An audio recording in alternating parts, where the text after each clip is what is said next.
बच्चों, तो कैसे हैं आप लोग। ये है सॉलिड स्टेट का थर्ड वीडियो। इस वीडियो में हम लोग क्रिस्टल लैटिस एवं यूनिट सेल के बारे में पढ़ेंगे। दूसरा जो वीडियो था, इसका पिछला वाला जो वीडियो, उसमें हम लोगों ने इंटरमॉलिक्यूलर फोर्स के आधार पर ठोस कितने प्रकार के होते हैं इसके बारे में पढ़ा। तो आइए शुरू करते हैं अपना यह थर्ड वीडियो। क्रिस्टल लैटिस क्या होता है। क्रिस्टल लैटिस, यहाँ पर आपको एक संरचना दिखाई दे रही होगी जिसमें जो नीले नीले बिंदुओं से दिखाए गए पॉइंट्स हैं उसे हम लैटिस पॉइंट कहते हैं। जब इन्हीं लैटिस पॉइंट को हम 3D में अरेंज कर देते हैं, यानी वे उन पॉइंट को, वे लैटिस पॉइंट जिन्हें हम ट्रिमियो ज्यामिति में अरेंज कर देते हैं, वे क्रिस्टल लैटिस का निर्माण करते हैं। तो यह जो स्ट्रक्चर आपको दिखाई दे रहा है, यह क्रिस्टल लैटिस का स्ट्रक्चर है। तो इस प्रकार से इसकी जो डिफिनीशन हो जाती है वो हो जाएगा the 3D arrangement of lattice point is known as crystal lattice. अब हम लोग पढ़ते हैं कि क्या होते हैं लैटिस पॉइंट। लैटिस पॉइंट यानी जिन बिंदुओं के द्वारा किसी यूनिट सेल का निर्माण हो रहा है उन्हें हम लैटिस पॉइंट कहेंगे। लैटिस पॉइंट कौन कौन से होते हैं? एटम्स हो सकते हैं, मॉलिक्यूल्स हो सकते हैं या आयंस हो सकते हैं। ठीक है, तो इस प्रकार से इसकी डेफिनेशन हो जाएगी the constituent particles, atoms, molecules and ions which generate the unit cell are called lattice point. Okay, इसे हिंदी में हम लोग जालक बिंदु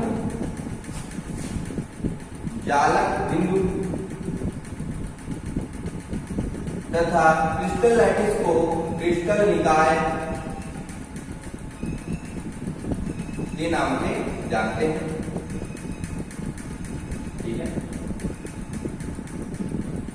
ठीक है, जालक बिंदु। अब हम लोग यूनिट सेल के बारे में पढ़ेंगे। ठीक है, मैंने आपको यह बताया कि जब कॉन्स्टिट्यूएंट पार्टिकल्स जो है वह जुड़कर एक इकाई सेल का निर्माण करते हैं, उन्हीं कॉन्स्टिट्यूएंट पार्टिकल्स को हम लैटिस पॉइंट कहते हैं। ठीक है, तो क्या होता है आपका इकाई सेल, आइए देखते हैं।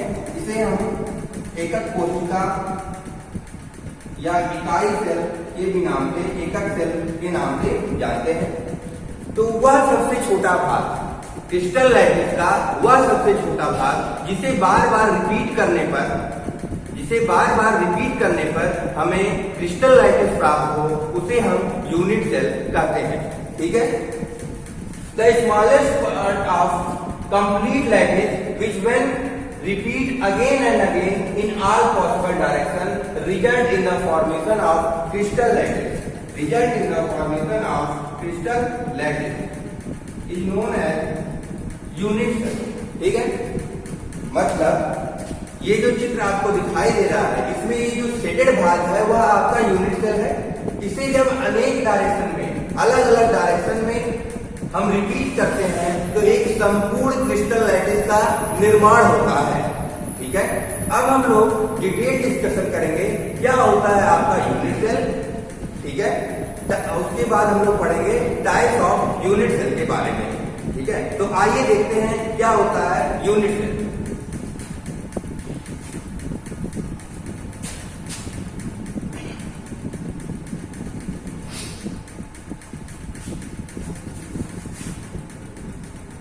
टाइप्स ऑफ यूनिट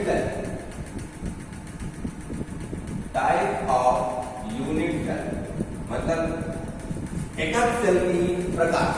ठीक है, इनका डिवीजन दो तरह से किया जा सकता है, on the basis of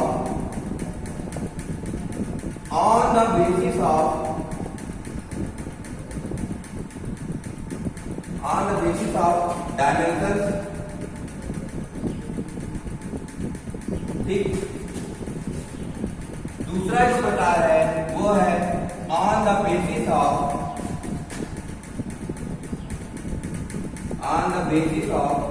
location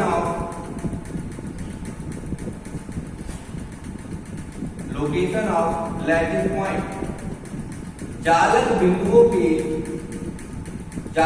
कहां पर है उसके आधार पर हम डिवीजन करेंगे कि हमारा यूनिट सेल कितने प्रकार का होता है। तो on the basis of dimension जो यूनिट सेल होते हैं वो आपके तीन तरह के होते हैं। पहला जो होता है वो होता है one dimensional unit cell, one dimensional unit cell. दूसरा जो होता है वो होता है two dimensional unit cell, two dimensional unit cell. और तीसरा जो होता है वो होता है थ्री डायमेंशनल यूनिट सेल। एक विमी, द्विविमी और त्रिविमी इकाई सेल। ठीक है, अब हम लोग ये पढ़ेंगे on the basis of location of lattice point. Lattice point को कहां पर रखा गया है उसके आधार पर हमारे इकाई सेल कितने प्रकार के होते हैं। तो पहला होता है प्रिमिटिव यूनिट सेल, पहला होता है primitive unit cell, unit cell जिसे हम सिंपल यूनिट सेल के भी नाम से जानते हैं, सिंपल यूनिट सेल। दूसरा होता है non primitive unit cell, non primitive unit cell, non primitive unit cell. तो अब हम लोग सबसे पहले डायमेंशन के आधार पर पढ़ते हैं कि कितने कैसे कौन कौन से आपके यूनिट सेल हैं। ठीक है, वन डायमेंशन आधार पर और टू डायमेंशन ये खुद अपने में 4 तरह के होते हैं और थ्री डायमेंशनल यूनिट सेल खुद 7 तरह के होते हैं। तो आइए हम देखते हैं कौन कौन से आपके यूनिट सेल हैं on the basis of dimension, on the basis of dimension.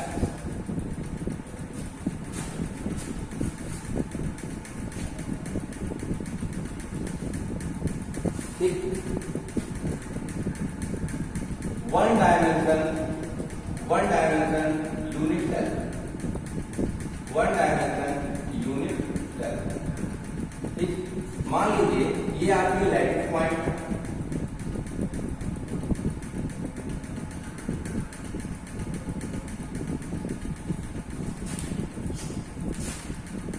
In lattice point को हम जोड़ दे रहे हैं एक स्ट्रेट लाइन से, ये आपस में जुड़े हुए हैं। तो ऐसी कोई संरचना आपको दिख रही होगी जो रिपीट हो रही होगी, ऐसी कोई आपको स्ट्रक्चर दिख रहा होगा जो रिपीट हो रहा होगा और जो छोटी से छोटी इकाई रिपीट होती है वही आपके क्रिस्टल लैटिस का निर्माण करती है। ठीक है, तो यहाँ पर मान लीजिए यहाँ अगर हम देखें तो ये जो संरचना है ये हर जगह रिपीट होते हुए दिखाई दे रही होगी। तो वन डायमेंशनल यूनिट सेल में ये आपका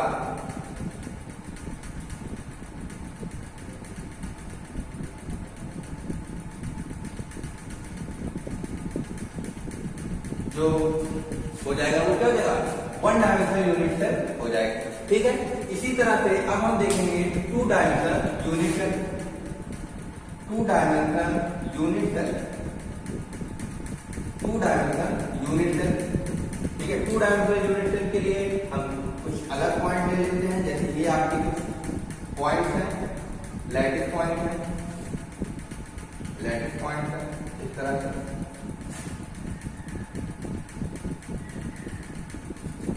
ठीक है,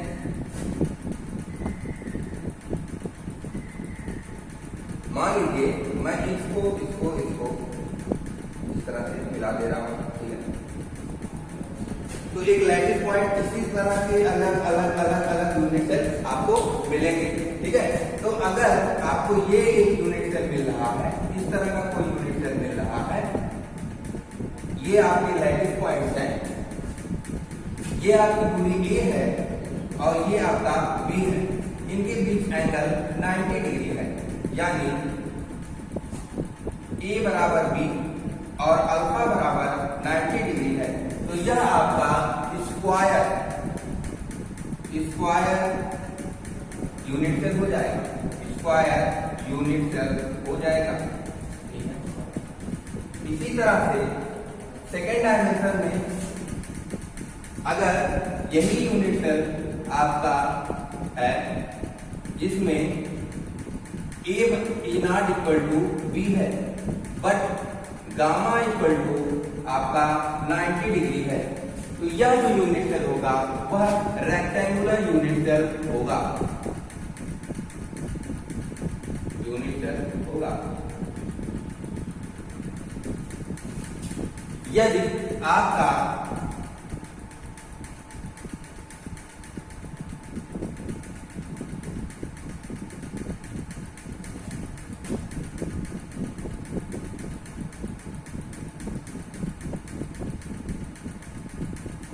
A बराबर B है बट गामा 90 डिग्री नहीं है, गामा 90 डिग्री आपका नहीं है, तो यह आपका रोमबस हो जाएगा, रोम्बिक यूनिट सेल हो जाएगा, रोम्बिक यूनिट सेल हो जाएगा।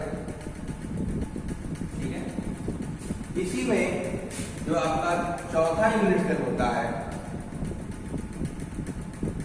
वह है यदि आपके ये लैटिस पॉइंट कुछ इस तरह का स्ट्रक्चर बना रहे हैं जिसमें ना तो A बराबर B है, ना ही गामा बराबर 120 डिग्री है, गामा बराबर भी 90 डिग्री नहीं है, तो यह आपका पैरेललोग्राम यूनिट सेल होगा। तो अभी तक हमने यह पढ़ा कि वन डायमेंशनल यूनिट सेल में ये आपका वन डायमेंशनल यूनिट सेल हो सकता है, टू डायमेंशनल यूनिट सेल कुछ 4 तरह के होते हैं, स्क्वायर यूनिट सेल जिसमें A बराबर B और आपका जो गामा जो होगा वो 90 डिग्री होगा, उसे हम स्क्वायर यूनिट सेल कहेंगे। दूसरा आपका रेक्टेंगुलर यूनिट सेल है जिसमें A बराबर A not equal to B है पर गामा बराबर 90 डिग्री है। वहीं पे जो तीसरा होगा रोम्बिक यूनिट सेल जिसमें A बराबर B होगा, gamma not equal to 90 degree. चौथा जो होगा वो पैरेललोग्राम यूनिट सेल होगा जिसमें ना तो A बराबर B होगा ना गामा बराबर 90 डिग्री होगा। ठीक है, अब हम लोग 3 डायमेंशनल यूनिट सेल के बारे में पढ़ेंगे। तो आइए देखते हैं 3 डायमेंशनल यूनिट सेल। तो बच्चों अब हम लोग 3 डायमेंशनल यूनिट सेल के बारे में पढ़ेंगे। ये कुल 7 तरह के होते हैं। 3 डायमेंशनल यूनिट सेल मतलब 7 तरह के आपके क्रिस्टल निकाय होते हैं। मान लीजिए यह आपका कोई यूनिट सेल है, मान लीजिए यह आपका कोई यूनिट सेल है,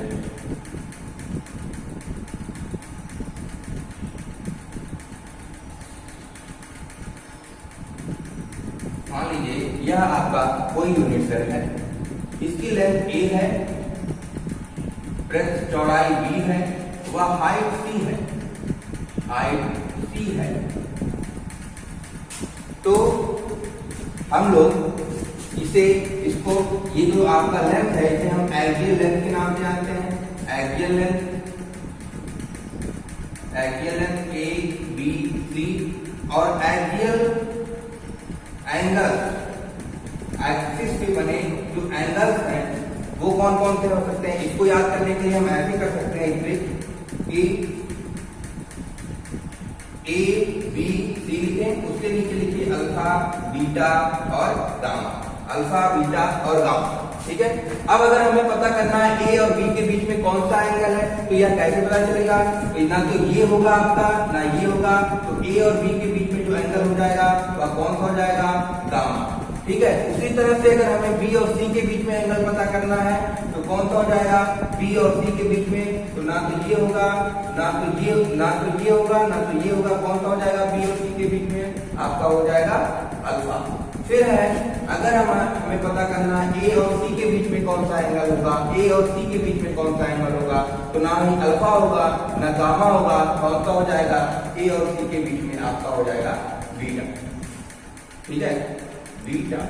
ठीक है, तो ये जो एंगल्स होते हैं इसे हम एक्सियल एंगल या इंटरफेसियल एंगल के नाम से जानते हैं। ठीक है, इंटरफेसियल एंगल के नाम से जानते हैं। ठीक है, तो A B C और अल्फा बीटा गामा। ठीक है, इंटरफेसियल एंगल क्या होता है इसको भी मैं आपको डिफाइन कर देता हूं कि दो संगत फलक जो है आपके टू एडजेसेंट जो फेसेस होते हैं उनके बीच बनने वाला जो कोण होगा वह आपका इंटरफेसियल एंगल होगा।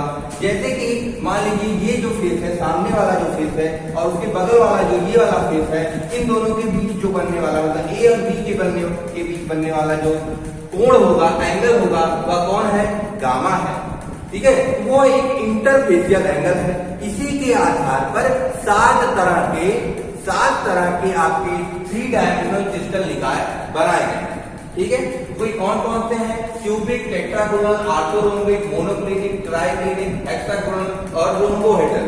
ठीक है, एक क्वेश्चन आपका हर बार एग्जाम में आता है। अभी जो पिछला एग्जाम का लास्ट ईयर का जो एग्जाम हुआ है उसमें एक क्वेश्चन इससे आया हुआ था। तो इसे याद करने के लिए आपको हम एक ट्रिक बता देते हैं जिससे आपको आसानी होगी, ज्यादा आपको मेहनत नहीं करना पड़ेगा। ठीक है, तो इस ट्रिक को आप नोट कर लीजिए। मान लीजिए मैं यहाँ पे लिख दे रहा हूँ, मिटा दे रहा हूँ। ठीक है, पॉज करके आप इसे नोट कर लेंगे।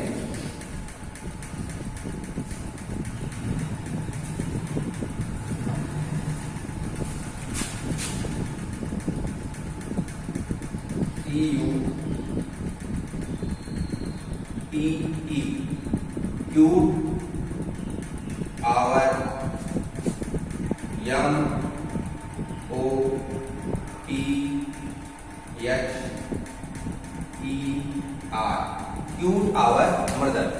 Cute our mother.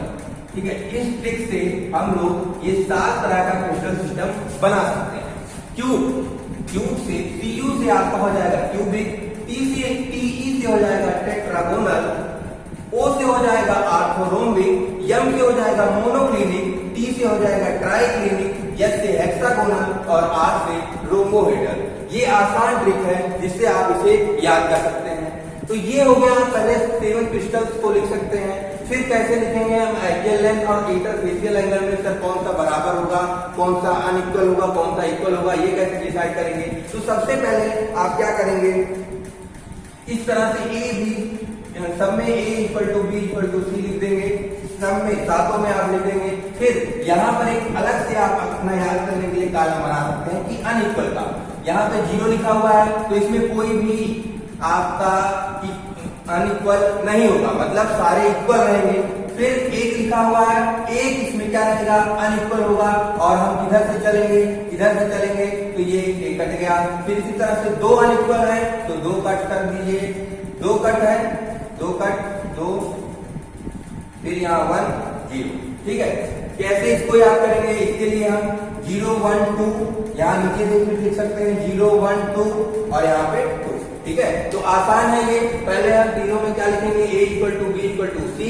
फिर अनइक्वलिटी देखेंगे कितने अनइक्वल हैं, तो 0 1 2, नीचे से भी 0 1 2 और यहाँ पर 2 लिख देंगे। फिर इसी सीरीज से हम चलेंगे इस तरफ और देखेंगे, कट करते चले जाएंगे। अब हमें याद करना है एंगल्स, इंटरफेसियल एंगल्स को याद करने के लिए हम क्या कर सकते हैं? पहले 3 जो है वो खुद 90 डिग्री के बराबर होते हैं। तो alpha equal to beta equal to gamma equal to 90 degree. आप 3 का लिख सकते हैं, मतलब क्यूबिक, टेट्रागोनल और ऑर्थोरोम्बिक आपका हो गया। ठीक है, फिर रोम्बोहेड्रल को अगर हम देखें तो रोम्बोहेड्रल में भी A equal to B equal to C है, alpha equal to beta equal to gamma है, बट ये सब तीनों आपके 90 डिग्री के बराबर नहीं होंगे। तो हम यहाँ पर 90 डिग्री कट कर देंगे। ठीक है, तो ये जो है आपका क्यूबिक और रोम्बोहेड्रल एक ही तरह से है, जैसे A equal to B equal to C। यहाँ पर अल्फा बीटा गामा इंटरफेसियल जो एंगल बन रहा था वो 90 डिग्री के बराबर होगा, बट यहाँ पर आपका 90 डिग्री के बराबर नहीं होगा। अब हमें याद करना है ट्राइक्लिनिक का। तो ट्राइक्लिनिक के बारे में आप एक बात जान लीजिए कि इसमें ना तो आपके इंटरफेसियल एंगल्स बराबर होते हैं, ना एक्सियल लेंथ बराबर होते हैं। ठीक है, तो इसमें तो तीनों कट हो जाएगा। ठीक है, तो अल्फा भी बीटा के बराबर नहीं होगा और ना गामा के बराबर होगा। ठीक है, अब बचे आपके कौन कौन से 2? आपका 2 बचा है, मोनोक्लिनिक और हेक्सागोनल। हेक्सागोनल मोनोक्लिनिक में alpha equal to gamma, beta is not equal to 90 degree. इतना आपको थोड़ा सा याद करना पड़ेगा। और दूसरे वाले में अल्फा इक्वल टू बीटा, जहां पर gamma is not equal to 90 degree. अब हम लोग, तो ये हो गए आपके 7 crystals on the basis of axial length and interfacial angle. अब हम लोग पढ़ेंगे on the basis of location of lattice point हमारे यूनिट सेल कितने प्रकार के होते हैं। ठीक है, तो इसे नोट कर लीजिए आप। ये आपका ट्रिक है, ये आपका ट्रिक है। ठीक ठीक है, इसे भी आप नोट कर सकते हैं, नोट कर लीजिए, क्यूब आवर मदर। ठीक है, तो अब देखिए, on the basis of location of lattice point, अब हम लोग यूनिट सेल का जो सेकेंड टाइप है, ऑन द बेसिस ऑफ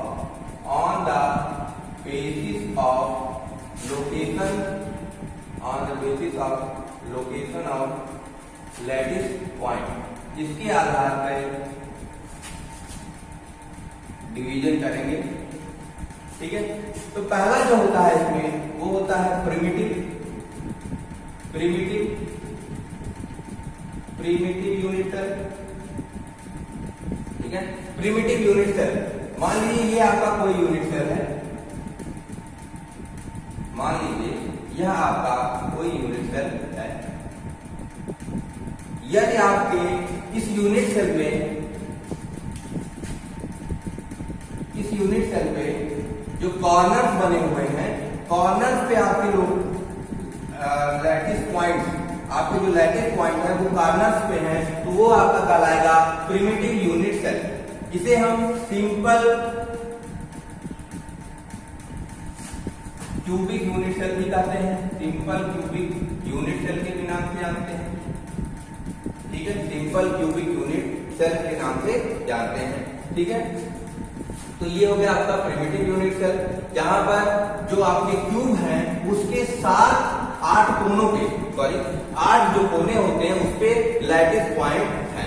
ठीक है, ये आपका रोम्बोहेड्रल भी हो सकता है, जो भी आर्थोरोम्बिक हो सकता है, कुछ भी हो सकता है। ये आपका जो यूनिट सेल है, ये तो मैं क्यूबिक का एग्जांपल ले रहा हूं, आप यहाँ पे रोम्बिक का ले सकते हैं, हेक्सागोनल का ले सकते हैं, आर्थोरोम्बिक का ले सकते हैं, पर वहां पर एक कंडीशन ये रहेगी कि आपका जो लैटिस पॉइंट है वो उसके कोनों पर रहेगा। ठीक है, तो ये समझ में आ गया। अब हम देखेंगे नॉन प्रिमिटिव यूनिट सेल। दूसरा जो टाइप होता है वो होता है नॉन प्रिमिटिव यूनिट सेल। ठीक है, non primitive unit cell, non primitive unit cell.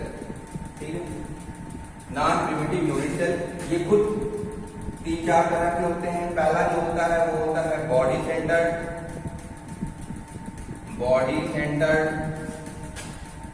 Unit cell. दूसरा जो होता है वो होता है फेस सेंटर्ड यूनिट सेल, अलग केंद्रित जिसे बोलते हैं हिंदी में। ठीक है, तीसरा जो होता है वह होता है इंटर सेंटर्ड, अंतः केंद्रित यूनिट सेल।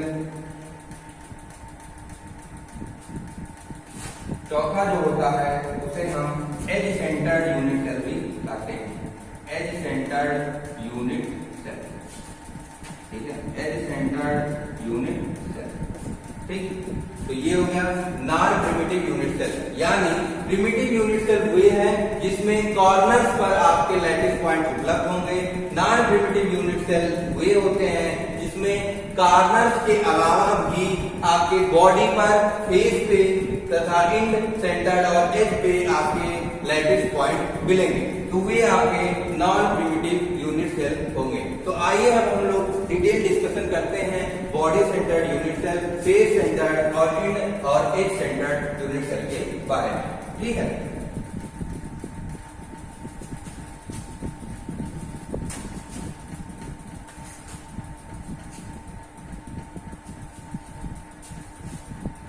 तो पहला जो है वो है बॉडी सेंटर्ड। उससे पहले मैं आपको क्यूब के बारे में थोड़ी बातें बता दूं।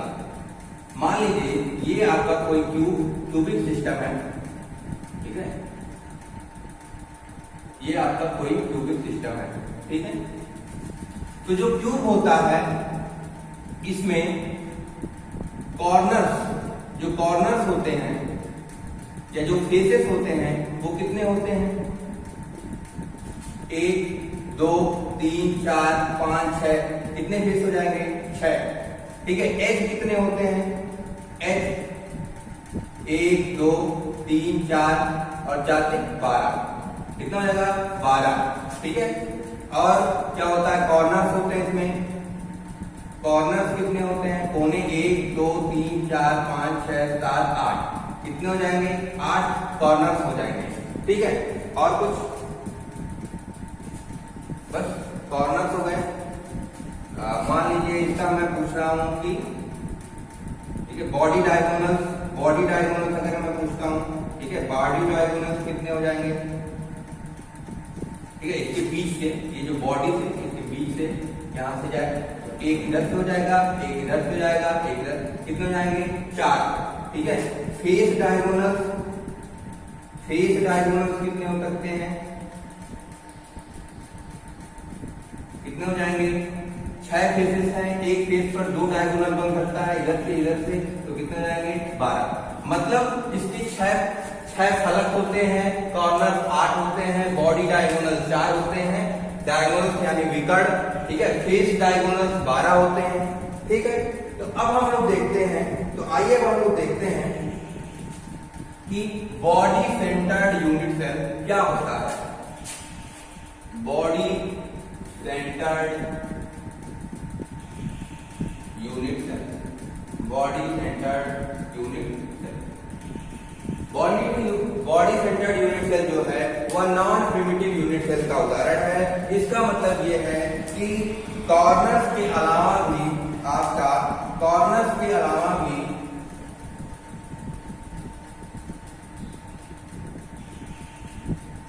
यूनिट सेल लैटिस पॉइंट अलग अलग जगह पे होंगे, ठीक है। तो ये है बॉडी सेंटर्ड यूनिट सेल। इसमें जो आपके 8 कॉर्नर्स बने हुए हैं वहां पर तो यूनिट सेल होंगे ही।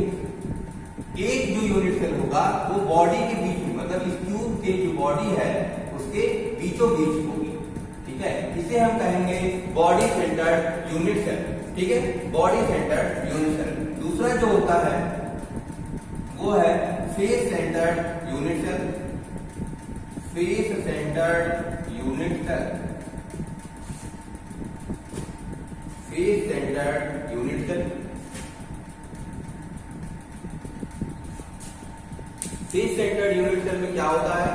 ये जो आपकी बॉडी है ये भी नॉन प्रिमिटिव का उदाहरण है। तो इसमें जो आपकी क्यूबिक बॉडी है उसके 8 कोनों पर तो लैटिस पॉइंट होंगे ही, 8 कोनों पे लैटिस पॉइंट होंगे।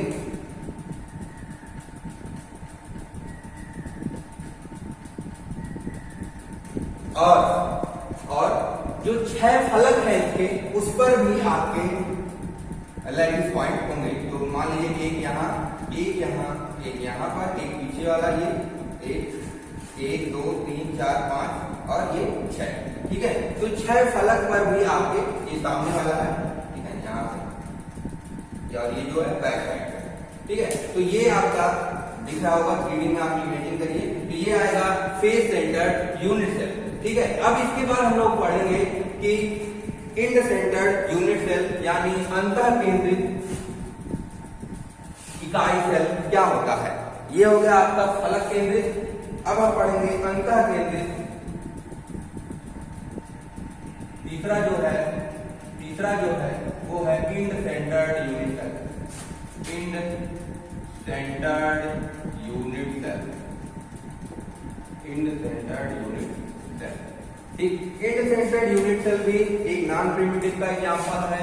तो कॉर्नर्स पे तो आपके यूनिट सेल होंगे ही, उसके अलावा जो 2 अपोजिट फेसेस होते हैं, किसी भी क्यूब की जो अपोजिट फेसेस होंगी उन पर आपका लैटिस पॉइंट उपलब्ध होगा, ठीक है। मान लीजिए ये आपका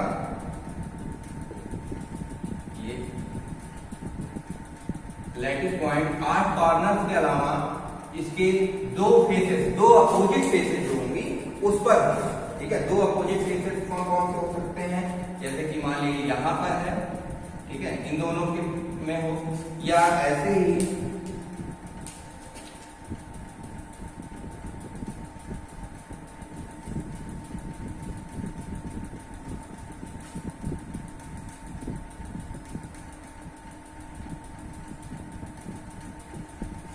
इस 8 कॉर्नर्स पर तो होंगे ही, 8 कॉर्नर्स पर तो आपके लैटिस पॉइंट होंगे ही। उसके अलावा 2 अपोजिट फेसेस पे भी हो सकते हैं, तो ये यहाँ पर भी हो सकता है और यहाँ पर भी हो सकता है। इसके अलावा क्या हो जाएगा, एक फिगर और बन सकता है इसका, एक स्ट्रक्चर कुछ इस तरह से।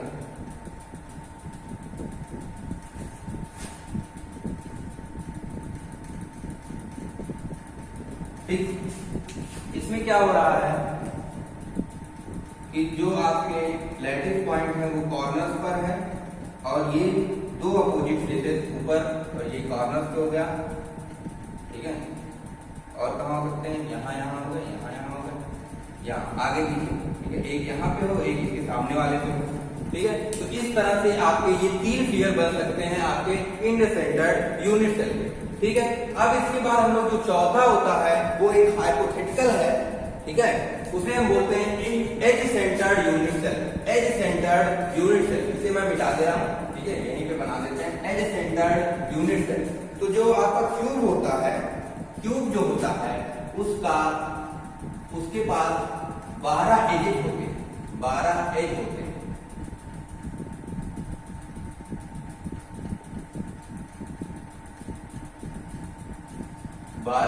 होते हैं, ठीक है। अब मान लीजिए, ठीक है, ये कौन सा चल रहा है आपका, ये चल रहा है edge centred unit cell, edge centred unit cell, edge centred unit cell, ठीक है। तो 8 कॉर्नर्स पर तो ये नॉन प्रिमिटिव का एग्जांपल है, तो 8 कॉर्नर्स पे तो आपके लैटिस पॉइंट होंगे ही, ठीक है। फिर क्या होगा, एज जो एक एज यहाँ, इस एज के सेंटर में, इस एज के सेंटर में, इस एज के सेंटर में, इसी तरह से यहाँ और यहाँ, ठीक है। ये हो गया, ठीक। तो ये हो गया आपका एज सेंटर्ड यूनिट सेल, जो कि हाइपोथेटिकल होता है, हाइपोथेटिकल है ये।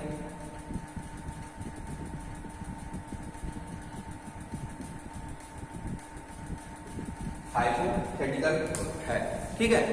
तो आज हम लोगों ने डिटेल डिस्कशन किया क्रिस्टल लैटिस के बारे में, लैटिस पॉइंट्स और यूनिट सेल के बारे में। फिर हम लोगों ने देखा टाइप्स ऑफ यूनिट सेल, जिसमें 2 तरह से हम उसका डिवीजन करते हैं, डिवाइड करते हैं। पहला डायमेंशन के आधार पर हमने देखा कि ये 3 तरह के होते हैं, 1 dimensional unit cell, 2 dimensional unit cell, फिर 3 डायमेंशनल यूनिट सेल। उसके बाद हमने उसके लोकेशन के आधार पर, जो लैटिस पॉइंट होता है उसके लोकेशन के आधार पर आपका यूनिट सेल कितने प्रकार का होता है उसके बारे में हमने चर्चा की। तो वो 2 तरह के होते हैं, प्रिमिटिव यूनिट सेल और non primitive unit cell. Primitive unit cell उसे हम सिंपल क्यूबिक यूनिट सेल के भी नाम से जानते हैं, ठीक है।